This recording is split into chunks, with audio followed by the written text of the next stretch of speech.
এই যে দেখছো এখানে খোলটা দেখেছো, খোলটা এখানে কেন বলো তো? খোলটা কি দিয়ে তৈরি জানো?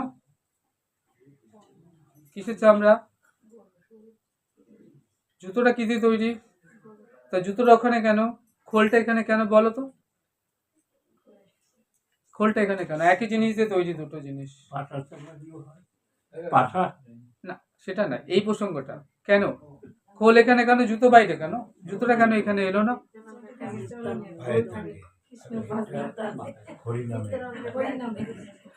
না না, ব্যাপারটা শোনো শোনো, ওর গুণ কর্মটা দেখো তুমি, ওর ভেতরটা কেমন, ফাঁপা, কিছু নেই ভেতরে।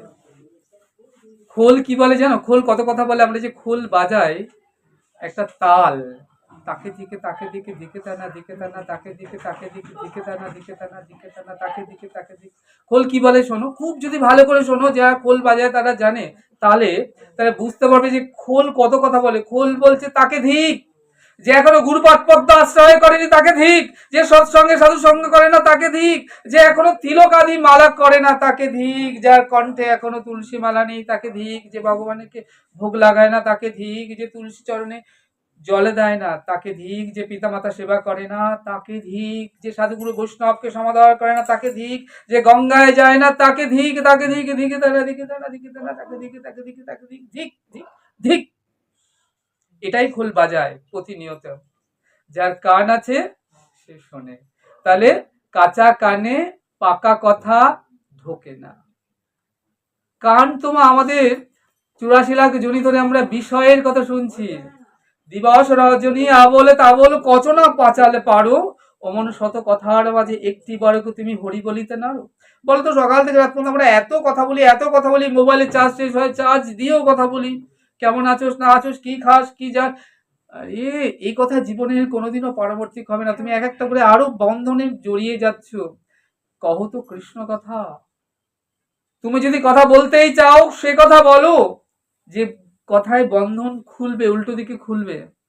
তাহলে যে কথায় আমার গৌর নিতাই নেই, যে কথা প্রেমময় রাধারানী নেই, যে কথা কৃষ্ণ নাম নেই, ভাগবত কথা নেই, সে কথা বলো না, সে কথা বলো না, আর শুনতে চাই না। 84 লাখ জনি ধরে সেই কথাই শুনছি, কতবার আমাদের জন্ম হয়েছে, পুনঃ পুনঃ জননাম পুনঃ পুনঃ মরণাম পুনঃ পুনঃ মাতৃজঠরে শরণাম, বারবার জন্মছি, বারবার আমাদের এই শিশু থেকে আবার মাতৃজঠরে গিয়ে আবার জন্মগ্রহণ করছি, আবার জগতে আসছি, আবার চলে যাচ্ছি, এই তো চলছে। তাহলে ব্যাক টু গড হিট, তাহলে তিনি অমৃত, আমরা অমৃতস্ব পুত্রস্ব, তাহলে কেমন করে ফিরে যাব তার চরণে। তাই বলছেন, ওরে মন, ওরে মূঢ়মতি, ভজ গোবিন্দম, ভজ গোবিন্দম মূঢ়মতি, গোবিন্দ ভজ, গোবিন্দ ভজ, তাহলে একমাত্র তুমি তার কাছে যেতে পারবে। তাই জানো তো আমাদের কলিযুগের ভজন হচ্ছে নিতাই গৌর। তাই আমরা বলি না ভজ নিতাই, আমরা কি বলি ভজ নিতাই। খুব মন দিয়ে শোনো, ভজ নিতাই বলছে, ভজ নিতাই, নিতাই পেলে গৌর পাবে, গৌর পেলে ব্রজে যাবে, ব্রজে গেলে রাধা গোবিন্দের সেবার অধিকারী হবে। এবার বলছেন কি, ভজ নিতাই, ভজ নিতাই, নিতাই ভজিলে না তাই তুমি গৌর পেলে না। এবার বলছে ভজ ভজ নিতাই ভজ, নিতাই ভজলে গৌর পাবে, গৌর পেলে ব্রজে যাবে, ব্রজে গেলে আবার রাধা গোবিন্দের সেবার অধিকারী হবে। তাহলে নিতাই বলিতে হবে, নিতাই না বলিল মুখে, মজিল সংসার সুখে, বিদ্যাকুলে কি করিবে তার। নিতাই, নিতাই হলো জগৎ গুরু। তাহলে গুরু থুয়ে গোবিন্দ ভজে, সেই পাপী নরকে মজে। তাহলে এই জগতে যত যত গুরু দেখছো সব কিন্তু নিতাইয়ের প্রকাশ। নিতাই হলো জগৎ গুরু, তাই না? তাহলে দেখো আদালতে মামলাটি চলছে, তো আদালতে মামলা চলছে, এই মামলায় যিনি বিচারকের আসনে বসে আছেন তিনি আমার গৌর সুন্দর, আর মামলার আসামি কলির জীব। আর কলির জীবের পক্ষে, আসামির পক্ষে যিনি সওয়াল জবাব করছেন তিনি কে? তিনি হলেন নিতাই চাঁদ। তাহলে মামলাটা কি নিয়ে হচ্ছে গো? মামলাটা হলো কোনো বাড়ির জমির সীমানা নিয়ে নয়, এই বাড়ির গাছের নারকেল ওই বাড়িতে পড়লো, এই বাড়ির ফল ওইখানে গেল, এটা নিয়েও নয়। মামলাটা হচ্ছে পেয়েছো জন্ম ভালো, পেয়েছো জন্ম ভালো, বদন ভরে একবার নিতাই গৌর বললে না। তাহলে জনম ভালো পেলে বটে, নিতাই গৌর বললে না। আমরা কি করছি? ভালো খাচ্ছি, ভালো বিছানায় থাকছি, ভালো পোশাক পরছি, সব করছি, কিন্তু বলছো যে নাম, কৃষ্ণ নাম করতে আমাদেরকে না জানি কত ভারী লাগে। তুমি যতই উপচারে ভোগ দাও, দেখো ভোগের উপরে একটা তুলসী পত্র দেওয়া আছে। যতই সেবা দাও, বিনা তুলসীতে গোবিন্দ বলে আমি এক নাহি মানি। তাহলে তুমি যে মালা দিচ্ছ, এই শরীরটা একটা পসরা। কেন না এই চোখ দিয়ে গোবিন্দ বদন দর্শন হয়, হাত দিয়ে কি হয়, গোবিন্দ মন্দির মার্জন হয়, ফুল তিলি তার সেবা কাজ করি, পা দিয়ে তার ধামে যাই, তার বদন দিয়ে তার নাম গুণ কীর্তন করি, কর্ণে কৃষ্ণ কথা শ্রবণ করি, দেহ দিয়ে ভক্ত দেহ আলিঙ্গন করি, মন্দিরে প্রণাম করি, চরণ দিয়ে আমরা তার মন্দিরে ধামে আলোয় যাই। তাহলে এই দেহটা, এই যে থালায় দেখছো এত পসরা সাজানো, দেহটা ভজনের পসরা। অনুভব করো যারা গুরু পাদপদ্মে আশ্রয় করেছো, এই দেহটা দিয়েই গোবিন্দ ভজন হয়, এটা পসরা। তাহলে তোমার দেহ পসরা পেলে বটে, কিন্তু তাতে তুলসী পত্র কই? গোবিন্দকে যে দেহ দিয়ে তুমি ভোগ লাগাচ্ছ, প্রতিনিয়ত সেবা করছো, বললাম বিনা তুলসীতে এক নেই মানি। তাহলে কণ্ঠে তুলসী নেই, কি অঙ্গে তিলক আদি নেই। যখন অনেক ধন হয় আমরা কি করি? ধনকে সুরক্ষিত করে রাখি না? তাহলে ধনকে সুরক্ষিত কিভাবে রাখি মা? না, ধনকে আমরা লকারে রাখি, চুরি ডাকাতি না হয়ে যায়। খুব করে বাড়িতে রাখলে যদি চুরি হয়ে যায়, তাহলে দেহে যখন গুরুপাদ পদ্ম আশ্রয় করে সৎসঙ্গে সাধু সঙ্গে আমাদের দেহে যখন প্রেম হয়, যে প্রেমে আমরা তাকে পাবো, তাহলে সেই প্রেম কে আমরা কি করি? সব থেকে বড় ধন। তাহলে সেই ধনকে আমরা লুকিয়ে রাখতে হয় কিভাবে? দ্বাদশ সঙ্গে দ্বাদশ তিলক, কেশবায় নম, নারায়ণ নম, মাধবায় নম, গোবিন্দায় নম, বিষ্ণুয় নম, বামনায় নম, শ্রীধরায় নম, ঋষিকেশায় নম, মধুমূর্ষদায় নম, ত্রিবিক্রমায় নম, পদ্মনাভায় নম, কোটিতে দামোদরায় নম, গোবিন্দায় নম। তাহলে এই যে দ্বাদশ সঙ্গে তিলক আমরা বলি, দ্বাদশ, তাহলে এই তিলকে ব্রহ্মা বিষ্ণু মহেশ্বর, তিনি তোমার ভক্তিধনকে সদা সর্বদা রক্ষা করে, নাহলে ভক্তিধন চুরি হয়ে যাবে। তোমার ঘরে সোনার হারটা, টাকাটা তুমি এখানে রেখে দরজা খুলে চলে যাও, থাকবে নাকি? যে কেউ নিয়ে চলে যাবে। তাহলে তোমার এই যে কষ্টার্জিত ভক্তি ধন, গুরু পদপদ্মে আশ্রয় করে কত জন্ম তোমার চলে গিয়েছে। তাহলে 84 লাখ জনি ধরে আমরা এই যে ভ্রমণ করছি, পুনঃ পুনঃ জননাম, পুনঃ পুনঃ মরণাম, পুনঃ পুনঃ মাতৃজঠরে শয়নম। তাহলে এই যে এত জনম ধরে আমরা ভ্রমণ করতে করতে আজকে এই যে দেহটা পেয়েছো না, খুব ধ্যান দেবে, এটা অতীব শাস্ত্র বলেন সুদূর লাভ। এমন দেহ হয় কি না হয়? তাহলে এমন সুদূর লাভ দেহ পেয়ে, তাহলে পূর্ব পূর্ব জন্মের সুকৃতির ফলে সৎসঙ্গে সাধু সঙ্গে গুরু কৃপায় যে ভক্তি ধন অর্জিত হলো, তুমি তাকে খুলে রেখে দিচ্ছ, চুরি ডাকাতি হয়ে যাবে। তাতে করে 6 জন দস্যু প্রতিনিয়ত আমাদেরকে হরণ করবার জন্য, আমাদের ধন লুট করবার জন্য প্রতিনিয়ত রয়েছে। 6 জন দস্যু কে? কাম, ক্রোধ, লোভ, মদ, মোহ, মৎসর্য। তাহলে তোমার ভক্তিধনকে তোমাকে কি আজ থেকে আগলে রাখতে হবে। তিলক আদি যদি মনে করো আমার তিলক কাটতে সত্যি আমার লজ্জা লাগে, আমি কৃষ্ণ ভক্ত বলি তিলক কাটতে লজ্জা লাগে, তাহলে এটাই তো সব থেকে বড় লজ্জা হওয়া উচিত আমাদের। আমরা সনাতনী, সনাতন মানে যা ছিল আছে, ভবিষ্যতেও থাকবে। তাই তিলক কাটো, গলায় তুলসীর মালা ধারণ করো। যদি বিনা তুলসীতে দেহ ছেড়ে প্রাণ চলে যায়, তাহলে এই দেহটা পড়ে রবে, ওই কীট পতঙ্গ পশু পাখিতে খেয়ে যাবে, পোকা হয়ে যাবে, মলের। শাস্ত্র বললেন যে দেহ তুমি যত্ন করো দিনে রাত্রে, বসন ভূষণ কত বেশ, যবে পরমাত্মা হবেন দেহ ছেড়ে চলে যাবেন, দেহের গতি কি হবে জানো? ভস্ম কীট কৃমি অবশেষ। এই যে সকাল থেকে রাত পর্যন্ত আমরা দেহকে নিয়ে ব্যস্ত, দেহের মধ্যে যে দেহি আছে তার ব্যাপারে আমরা সদা উদাসীন, তার কথা ভাবতে আমরা একদম রাজি নই।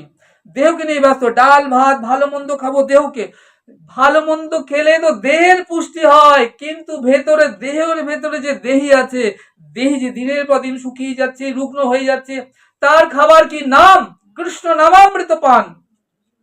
তাহলে এই যে নাম অপ্রাকৃত গোলকের ধন। নিমাই কি বললো? নিমাই তুমি অপ্রাকৃত এই মধুর কৃষ্ণ নাম কোথা থেকে আনিয়াছ? যে নাম অন্তরে হৃদয় বিনায় যখন বাজে, তখন কি হয়? ঝংকারের ধ্বনি কৃষ্ণ কৃষ্ণ বলে ওঠে। তাহলে এই যে মধুমাখা কৃষ্ণ নাম নিমাই গোলকের প্রেমধন এনেছে সবার জন্য, আমাদের জন্য। তাহলে সেই রায়ঙ্গে শ্যামঙ্গ মিশিয়ে দুই অঙ্গ এক করে গৌরাঙ্গ হইলে নদীয়ার সচিগর্ভ সিন্ধু মাঝে শিরাধায়া পড়য় মহিমা কিদিশীয় বানয় বা সাধ্য যেন অদ্ভুত মধুরিমা কিদিশীয় বা মদীয় সক্ষাং চাষা মদন ভবত কিদিশাং বেতিল বা তৎপপট্ট সমীজনী সচিগর্ভ সিন্ধু হরি ইন্দু। কই ছোনা রাধা প্রেমা, কই ছোনা মোর মধুরিমা, কই ছোনা সুখেতি হো ভোর, এই দিন বাঞ্ছিত ধন প্রজেনা হইল পূরণ, কি করিব না পাইয়া ওর। তাই ভাবিয়া দেখুন মনে রাধার স্বরূপ বিনে বসনা পূর্ণ কভু নয়। তাই রাধা ভাব কান্তি ধরি রাধা প্রেম গুরু করি নদিয়াতে করিবে উদয়। ঘুচিবে মনের বাধা সাধিব মনের সাধা, ঘরে ঘরে বিলাপ হরিনাম। তো আজকে বিচার চলছে কোর্টে। তাহলে বললাম বিচারক হচ্ছেন গৌর হরি, আর কলির জীব হচ্ছে আসামি, আর তাদের পক্ষে সওয়াল জবাব করছেন আমার নিতাই চাঁদ। তা নিতাই চাঁদ যখন সওয়াল জবাব করছেন, কি নিয়ে বিচার চলছে? বললাম জমি নিয়ে নয়, এর বাড়ির ফসল বা এর বাড়ির নারকেলটা ওর বাড়িতে পড়লো সেটা নিয়ে নয়। তাহলে পেয়েছো জনম ভালো, একবার বদন করে নিতাই গৌর বলো। তা তুমি এত সুন্দর জনম পেয়ে বদন পেয়েও একবার নিতাই হা গৌর বললে না। দেখো এর আগে যতবার জন্ম হয়েছে আমাদের আহার নিতা ভয় মৈথুন ছিল, কিন্তু গুরুদেবের এই যে পূর্ব জন্মের যে সুকৃতির ফলে তোমাকে এইবার যে দেহটা দেয়া হলো না, এটা একটা ভজনযোগ্য দেহ পেয়েছো। গুরুদেব তোমাকে জানালেন কে নিতাই, কে গৌর, কে তোমার ভজনের বস্তু।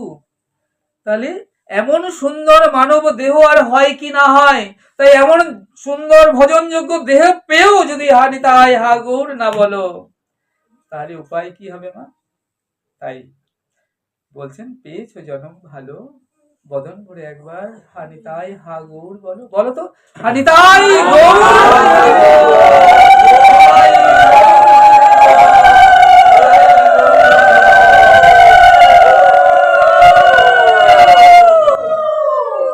তাহলে এবার নিতাই গৌর বলছে না জীব। তো জজ সাহেব কি করলেন না, তিনি খাতা কাগজ নিয়ে এসেছেন, রায় দান করবেন। তো কলির জীব অপরাধী, তাহলে রায় দেবেন। তো কাগজ কলমে নিয়ে জজ সাহেব তিনি রায় দিতে এসেছেন, রায় দেবেন ওখানে বসে কলির জীবকে। এমন সময় কলির জীবের পক্ষে সওয়াল জবাব করছে নিতাই চাঁদ।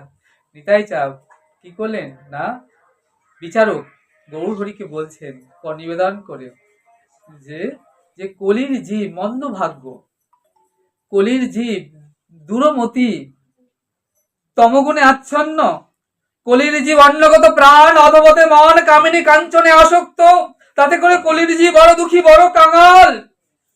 কেন কাঙাল? যারা নাই কৃষ্ণ প্রেম ধন এই জগতে সে বড় কাঙাল, বড় পতিত। পতিত কাকে বলে জানো? পতিত যে পড়ে গেছে। কোথায় পড়ে গেছে? ভবসাগরে পড়ে গেছে। তাহলে এহেন জীবের জন্য একটু করুণা, একটু কৃপা করে, একটু বিবেচনা করে রায় দান করবেন কলির জীবকে। আজ বিচারক বিচারের আসনে বসে বসে ভাবছে কি করি, কি রায় দান দিই।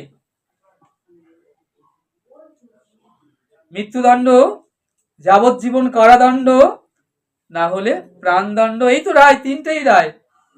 এহেন দুর্লভ জনম পেয়ে তুমি নিতাই গৌর বললে না, তাদের একটাই শাস্তি, মৃত্যুদণ্ড, যাবজ্জীবন কারাদণ্ড বা প্রাণদণ্ড। বলো কি কি শাস্তি দেবো আমি? নিতাই চাঁদ এসে তখন করুণা সিন্ধু এসে অনুনয় করছেন কলির জীবের পক্ষে। বিচারক বলছে তোমার মতো এত বড় ব্যারিস্টার, তোমার মতো এত বড় কি উকিল, উকিল বাবু, সে কিনা কলির জীবের হয়ে আমার কাছে অনুনয় করছো, তার পক্ষে সওয়াল জবাব করছো, দাঁড়াচ্ছ, তাহলে আমি কেমন করে তাদের মৃত্যুদণ্ড দিই? আমি দিতে পারবো না। আমি এখানে পেন দণ্ডটা ভেঙে আমি এখান থেকে চলে যেতে হবে। তাহলে বলছে যে জন আমার গৌরাঙ্গ ভজে, তাহলে এই কলিজীবের উদ্ধার কি হবে? যে জন আমার গৌরাঙ্গ ভজে, পরের লাইনটা কি বললেন? সে হয় আমার প্রাণ। তাহলে পেয়েছো জনম ভালো, একবার বদন ভরে হা নিতাই হা গৌর বলো। যশ সাহেব বলছেন এবার, এরা যেমন কলির জীব, যদি না বলে হে নিতাই, তুমি এদের হয়ে হা নিতাই, তুমি এদের হয়ে হা গৌর হরিনাম করে দেবে, তেমনি যারা কলির জীব কৃষ্ণ নাম বলে না, হা নিতাই হা গৌর বলে না, তাদের হয়ে আমার নিত্যানন্দ হরিনাম বলে দেবে। নিতাই হলো কি? করুণা সিন্ধু। যতদিন না নিতাই এসছে, মহাপ্রভু প্রেম দান করেননি। মহাপ্রভু আসবার 12টি বছর আগে নিতাই চাঁদ এসেছেন, এসে কি করলেন? আজকে যেমন এখানে আমি শ্যাম সুন্দর আসবার আগে এখানে একটা আসন পেতে দিয়েছে, যেখানে প্রভু শ্যাম সুন্দর আসবেন, হরিকথা বলবেন। আসার আগেই আসনটা পাতা ছিল। তো আমার গৌর সুন্দর আসবার 12টি বছর আগে নিত্যানন্দ এসে জীবের হৃদয়ে আসন পেতে দিয়েছেন। ওহে কলির জীব, মন্দভাগ্য জীব, দুরমতি অগতি, তোমাদের হৃদয়ে আসন পেতে দিলাম। গৌর হরি কৃপা লাভ করবে, গৌর সুন্দরকে তার চরণে তোমরা সবটুকু সমাপন করে দাও। আজ উচ্চস্বরে কাঁদে গোড়া, জীবেরও লাগিয়া, চেতন করেন জীবরে কৃষ্ণ নাম দিয়া। শোনো মিশ্র, কলিযুগে নাহি তপ যজ্ঞ, যে যেন আমার কৃষ্ণ ভজে তার মহাভাগ্য। এত আমি গিরে ফিরে কৃষ্ণ ভজ গিয়া, কুটিনাটি পরিহারি একান্ত হইয়া, সাধ্য সাধন তত্ত্ব যা কিছু ওই হরিনামের মধ্যে আছে, দেখো সকল কিছু। নাম নামি অভেদ তত্ত্ব, বীজের মধ্যে বৃক্ষ যেমন দেখা নাহি যায়, নামের মধ্যে নামি আছি জানিও নিশ্চয়, যেই নাম সেই কৃষ্ণ ভজ নিষ্ঠা করি, নামের সহিত আছেন আপনি শ্রী হরি। তাহলে নাম আর নামই অভেদ তত্ত্ব, কৃষ্ণ নাম আর কৃষ্ণ অভেদ। বরঞ্চ কৃষ্ণ থেকে কৃষ্ণ নামের মাহাত্ম আরো অধিক, আরো অনেক বেশি। তাই দেখো মা, আমাদের এই যে জনম, এই যে সৎসঙ্গ সাধু সঙ্গে আমরা আজকে এখানে এসেছি, এটা কিন্তু দুর্লভ। এখানে দেখো, এই যে এখানে সর্দার পাড়ায় কত ভক্ত, কত মানুষ আছে, সবাইকে আসতে পেরেছে? এখানে ভাগবত কথার আসর হচ্ছে। সংসারে যদি সার কথা বলে কিছু থাকে, সেটা হচ্ছে কৃষ্ণ কথা। এই সংসারে সকাল থেকে রাত যত কথা বলো না তোমরা, সার কথাই সংসারের কৃষ্ণ কথা, বাকি সব মনোব্যথা। সংসারের কথা হৃদয়কে তাপিত করে, তাপ দেবে, জ্বালাবে, পুড়াবে, তোমাকে কষ্ট দেবে, অনন্ত দুঃখ, অনন্ত যাতনা দেবে। আর কৃষ্ণ কথা শীতল সরোবর বাড়ি, একবার যদি নেমে তুমি অবগাহন করতে পারো, এই তাপিত দেহটা, এই সংসারের এই তাপিত দেহটা শীতল হয়ে যাবে। সংসারে কি কি করেছো আমার জন্য, কি দিয়েছো, যার জন্য তুমি প্রাণপাত করছো সকাল থেকে রাত পর্যন্ত? দুটো রুটি হলে তোমার চলে যায়, 10টা রুটির জন্য ঘুরে বেড়াচ্ছ অর্থ রোজগারের জন্য। বলবেন গোসাই কখন সাধন করব, কখন ভজন করব, কখন কৃষ্ণ কৃষ্ণ বলবো, পিঠের জন্য তো ছুটে বেড়াই। বললেন দুটো রুটিতে তোমার চলে যায়, 10টা রুটির জন্য কেন ছুটে বেড়াচ্ছ বাপু? তাই না? তাই আজকে কি হয়েছে বলতো, যদি বিনা সাধনে বিনা ভজনে আমাদের দেহটা শ্মশান সম, জেনে রেখো। তাহলে আমাদের কি করতে হবে? এই যে সৎসঙ্গ, এটা অপ্রাকৃত, তাদেরকে নিতাইচাঁদ কৃপা করেছেন, গৌর সুন্দর কৃপা করেছেন, আমার শ্রী গুরুদেব কৃপা করেছেন, আমার গোবিন্দ তাদেরকে কৃপা করেছেন। যাদের কৃপা করেছেন তারাই আজ সৎসঙ্গে সাধু সঙ্গে হরি কথায় অপ্রাকৃত দিব্য কথামৃত পান করছেন। অমৃত কাকে বলে? অমৃত যা পান করলে তুমিকে অমরত্ব দান করবে, তাহলে অমৃত, কথামৃত। এই যে আজকে এখানে ভাগবতামৃত আস্বাদন হচ্ছে, কথামৃত, ভাগবতামৃত, চরণামৃত, প্রেমামৃত, সবই অমৃত। তাহলে অমৃতকে তুমি জেনে পান করো বা অজান্তে পান করো, অমৃতের কাজ কি? তোমাকে অমরত্ব দান করা। তাহলে অমৃত যদি লিকুইড হয়, তাহলে অমৃতকে পান করতে গেলে একটি পাত্র লাগে। সেই পাত্রটি কি? কোন পাত্র দিয়ে পান করবে অমৃত? বলো। অমৃত পান করতে হয় কোন পাত্র দিয়ে? অমৃত তরল। ভাগবতী কথা দেখো, ভাগবতী একটা আকার আছে, ভাগবতী দীর্ঘিকার। তাহলে অমৃত পান করতে হয় পট। এই যে দেখো, খুব ধ্যান দাও। এটা হচ্ছে অমৃত, এটা একটা পট। তাহলে এই অমৃতটা ধরা আছে পটে, তাহলে এটা পান করতে হবে কি দিয়ে? পট, কর্ণ পট। তাহলে এই কর্ণ পট দিয়ে কথামৃত এই হৃদয়ে যখন প্রবেশ করছে, হৃদয়ে যত অজ্ঞানতা, কৃষ্ণ ভজনের পথে বাধা, প্রতিবন্ধকতা, যা তোমার ভজন থেকে তোমাকে দূরে নিয়ে যাচ্ছে, মুহূর্তের মধ্যে সেগুলো সব বিনাশ করে সেখানে কৃষ্ণ প্রেমের উদয় হবে। এবার তুমি আসবে ভাগবত আসরে, হরি এসে বসবে তোমার হৃদয় বাসরে হরি কথা শ্রবণ করতে। প্রত্যেকেই হৃদয় যারা এসেছো তাই। তাই আজকে এই যে সৎসঙ্গের মহিমা এখানে বলছেন অপ্রাকৃত। সৎসঙ্গ কে করবে না, বলছে কোনো ভাগ্যে কারুর যদি শ্রদ্ধা হয়, শ্রদ্ধাজন ব্যক্তি, তাছাড়া অন্য কেউ না। বলছেন কোনো ভাগ্যে কারুর যদি শ্রদ্ধা হয় তবে সেই জন্য সৎসঙ্গ সাধু সঙ্গ করায়। তাহলে কোনো ভাগ্যে, খুব ধ্যান দেবে, কারুর যদি শ্রদ্ধা হয় তবে সেই জন্য সৎসঙ্গ সাধু সঙ্গ করায়। সাধু সঙ্গ হইতে হবে শ্রবণ কীর্তন। এই যে সাধু সঙ্গে এসছে, শ্রবণ কীর্তন হচ্ছে, সাধু সঙ্গ হইতে হবে শ্রবণ কীর্তন, শ্রবণ কীর্তন হইতে হবে অনর্থ নিবর্তন। জীবের অনর্থ নিবর্তিত হলে জীবের নিষ্ঠা হয়, নিষ্ঠা হইতে শ্রবণার্থে রুচি উপজয়, রুচি হইতে সেই ভক্তের হয় আসক্তি প্রচুর, আসক্তি হইতে চিত্ত জন্মে কৃষ্ণ প্রীতির অঙ্কুর। এই অঙ্কুর শুরু হয়ে গেল, সেই অঙ্কুর গাঢ় হলে ধরে প্রেম নাম, সেই নামই জীবের শ্রদ্ধানন্দ ধাম। বলো জয় ধ্বনি দাও।